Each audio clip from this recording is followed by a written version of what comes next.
Welcome to Tiny Marketing. This is Sarah Noel Block, and this is the podcast that helps B2B service businesses do more with less. Learn lean, actionable, organic marketing strategies you can implement today. No fluff, just powerful growth tactics that work. Ready to scale smarter? Hit that subscribe button and start growing your business with Tiny Marketing. Hey there, and welcome to another episode of Tiny Marketing. This is episode 121. I'm Sarah Noel Block, and today we're diving into something I know a lot of you have been craving, especially with all this fuckery going on.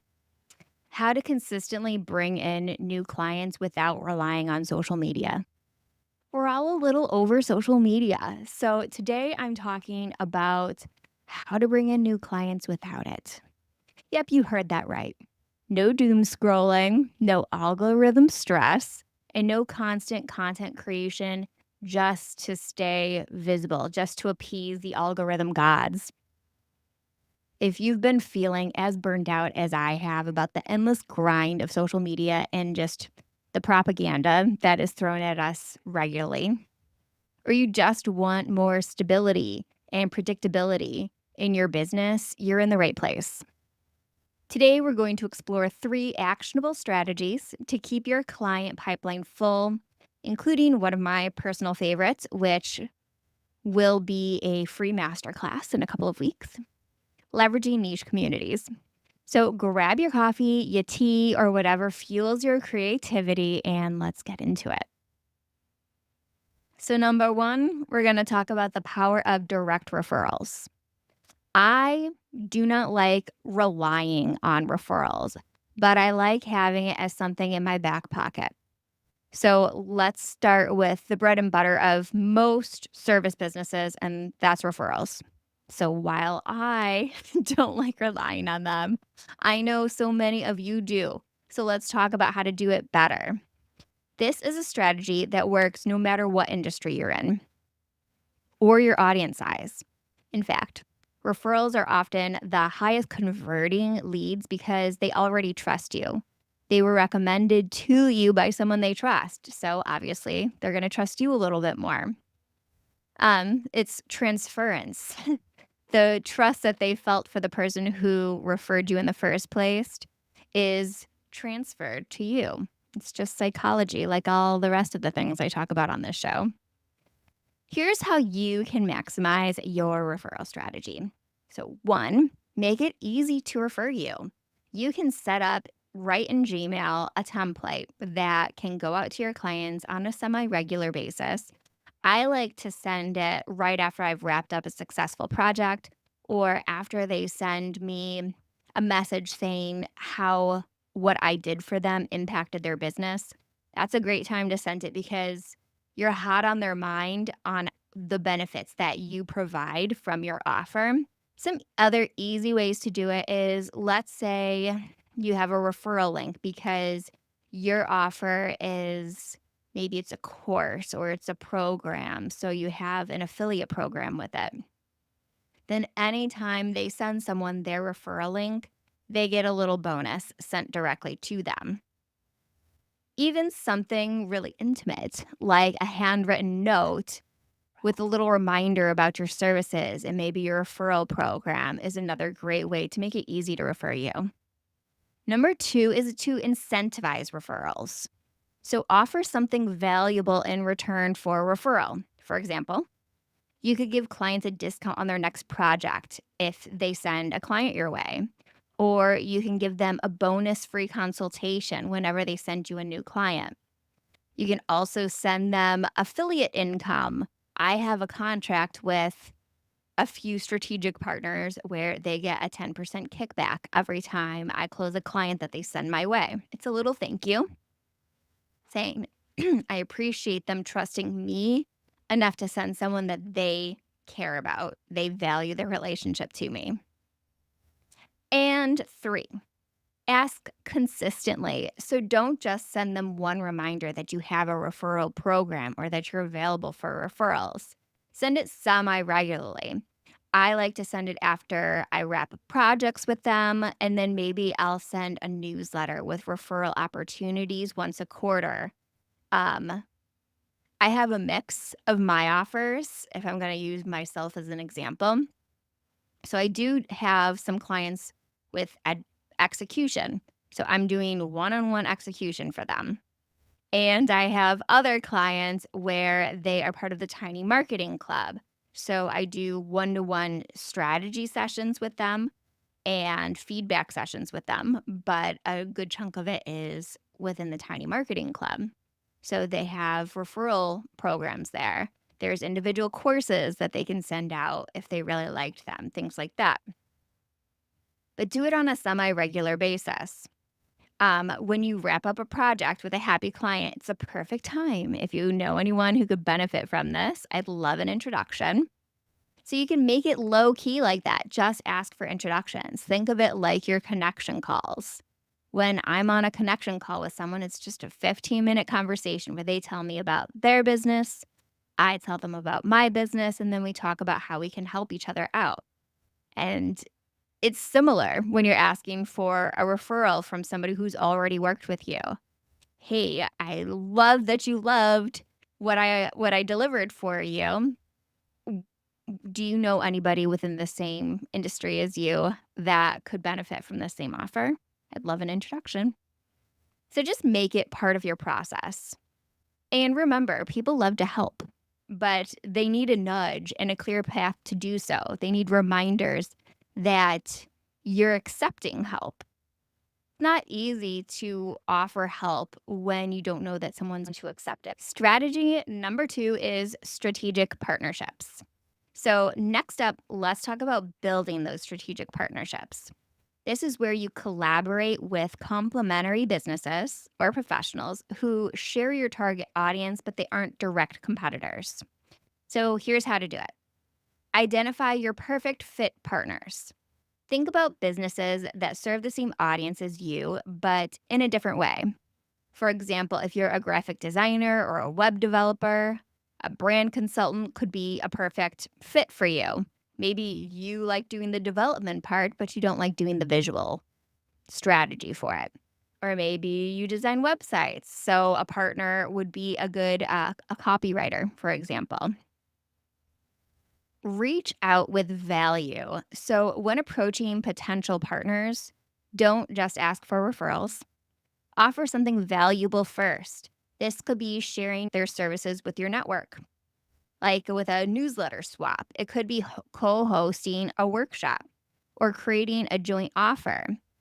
I always recommend to my Tiny Marketing Club members to own a stage that you can leverage for business development opportunities like strategic partnerships.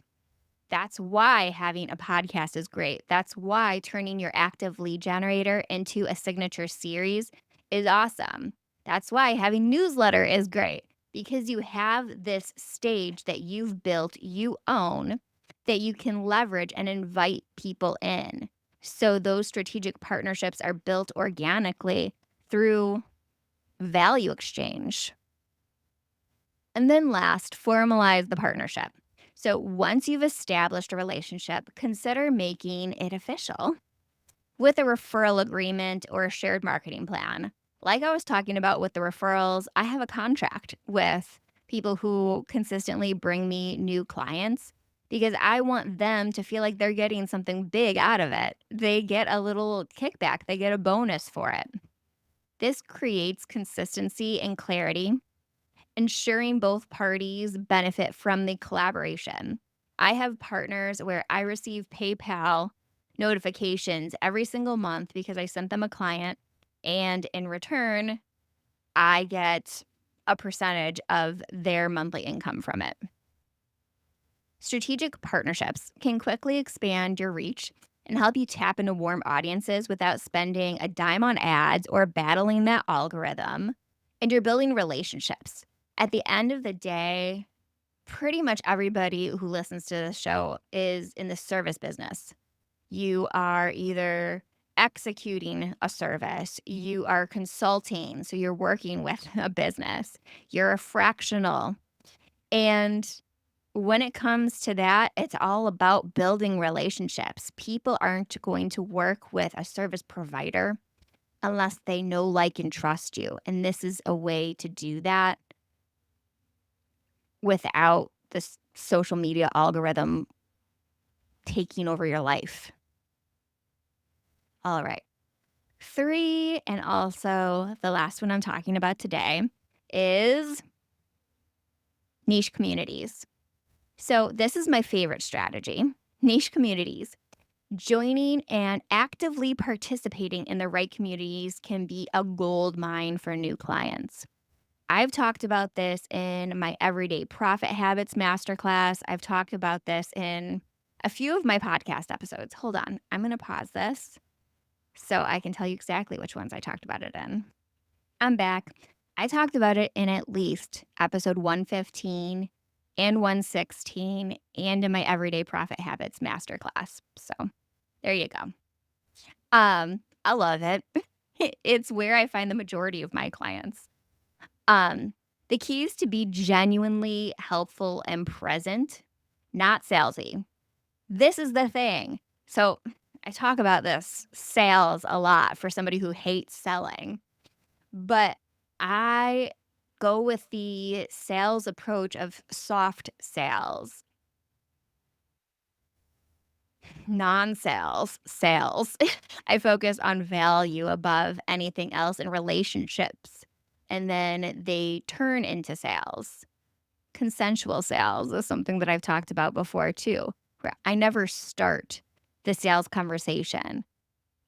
I am always the one who is approached with wanting to convert that conversation into a sales conversation.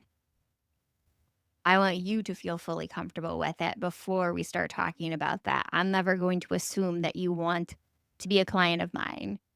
You bring it up. And I think that approach pairs well with niche communities because it's all about building those relationships, building that value. And as you're telling people about your offer, they're going to naturally say, "Hey, I'm interested in that," or "I'm not. Let's talk about something else." So, here are some ways to leverage niche communities effectively. First, find the right communities. Look for spaces where your ideal clients hang out. This could be industry specific forums, it could be Slack channels, it could be local meetups, it could be online groups.